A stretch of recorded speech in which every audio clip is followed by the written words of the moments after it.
Salut à tous et bienvenue pour cette deuxième recette sur Max en Cuisine. J'aimerais tout d'abord remercier énormément les gens qui se sont abonnés, les gens qui ont liké ma page Facebook, qui ont partagé, qui ont mis des likes.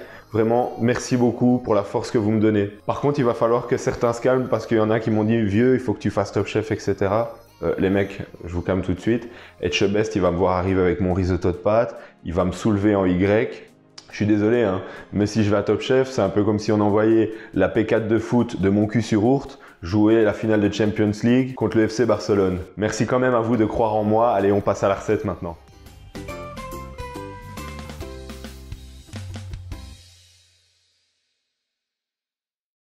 Aujourd'hui, j'ai décidé de vous présenter un houmous maison avec des crackers ballons qui seront eux aussi maison. Pourquoi j'ai choisi cette recette? C'est bien simple. À chaque fois qu'on m'invite quelque part, il y a du houmous. Le houmous, c'est normal, tout le monde aime ça, c'est délicieux. Là n'est pas le problème. Mais le problème, c'est qu'on me le sert dans des barquettes là. C'est tout fait, on achète ça au supermarché, c'est dégueulasse. Donc à la limite, votre houmous dans votre barquette là, vous le gardez, moi ça me dérange pas. Vous rechointoyez votre façade, vous coulez une dalle de béton avec.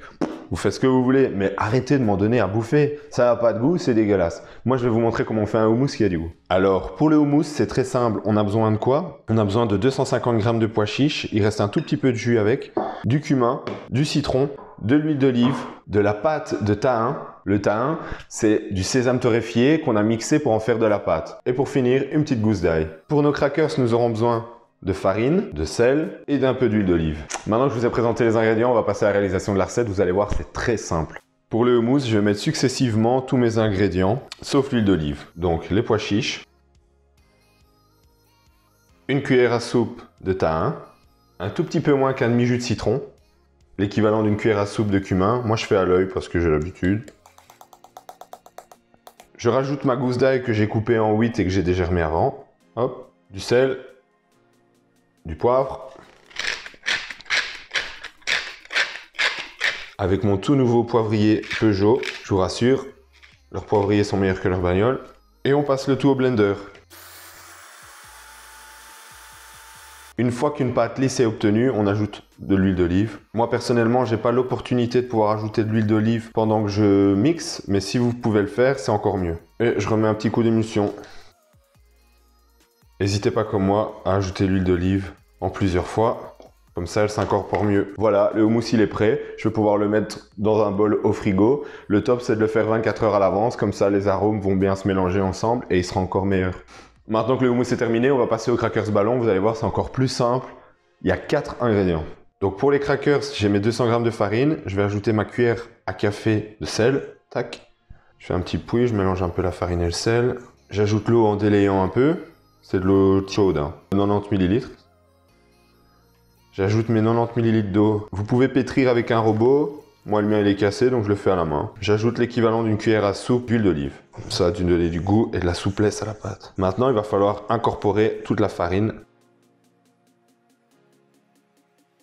Après quelques minutes de pétrissage, j'ai obtenu une boule plus ou moins homogène. Maintenant, je vais pouvoir la travailler directement sur mon plan de travail, ça sera plus facile. J'ai légèrement fariné mon plan de travail et je vais pouvoir finir de travailler ma pâte. Si jamais vous m'invitez chez vous et que vous réalisez cette recette, lavez-vous les mains, hein, parce que sinon c'est dégueulasse. En cuisine, c'est la règle numéro 1. La règle numéro 2, c'est tout ce qui est plongé dans une friteuse en ressort meilleur. Si jamais vous avez une idée pour la règle numéro 3, n'hésitez pas à le mettre dans les commentaires. Regardez-moi ça, cette belle boule de pâte bien lisse. On en dirait presque une boule de mozzarella. C'est limite plus lisse que mes roupettes. Cette pâte, on va en faire des petits pâtons, on va les étaler et on va les mettre sur une feuille de papier sulfurisé pour les passer ensuite au four. Je coupe ma pâte, on prend un peu de pâte ici et on va en faire un disque. On s'en fout si c'est pas régulier, moi je trouve ça plus joli, on a plus ou moins une épaisseur de 2 mm je dirais. Maintenant que j'ai réalisé quelques disques de pâte et que je les ai mis sur une feuille de papier sulfu, je vais les badigeonner avec un tout petit peu d'eau. Personnellement, je le fais avec un pinceau parce que c'est plus simple, mais si vous en avez pas, vous pouvez très bien le faire avec votre doigt. Maintenant que vous avez fini cette opération, vous allez récupérer votre plaque qui est dans le four, déposer la feuille de sulfu avec les pâtons de pâte dessus et bam, ça part au four. C'est super important d'avoir mis votre plaque au four, ça va permettre à la pâte en dessous directement de cuire. Avec l'eau, ça va croûter et ça va faire une bulle. C'est justement ça l'effet qu'on recherche aujourd'hui. Donc ça va cuire pendant 3 à 4 minutes à 250 degrés, le temps que les pains gonflent et qu'ils soient bien dorés. Ah, c'est chaud. Allez hop.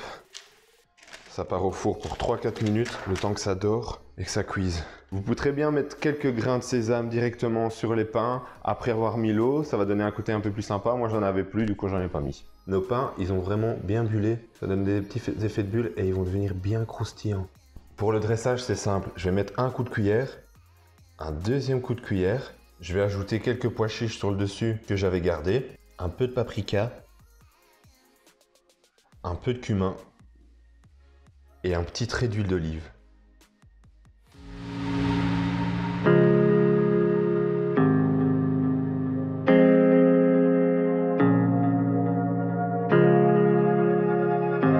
Voilà, la recette est terminée pour aujourd'hui. C'était super simple et j'espère que vous allez la reproduire chez vous et vous régaler. N'hésitez pas à me rajouter sur les réseaux sociaux, que ce soit Instagram ou Facebook, ou encore à vous abonner à cette chaîne. Allez, ciao les nuls!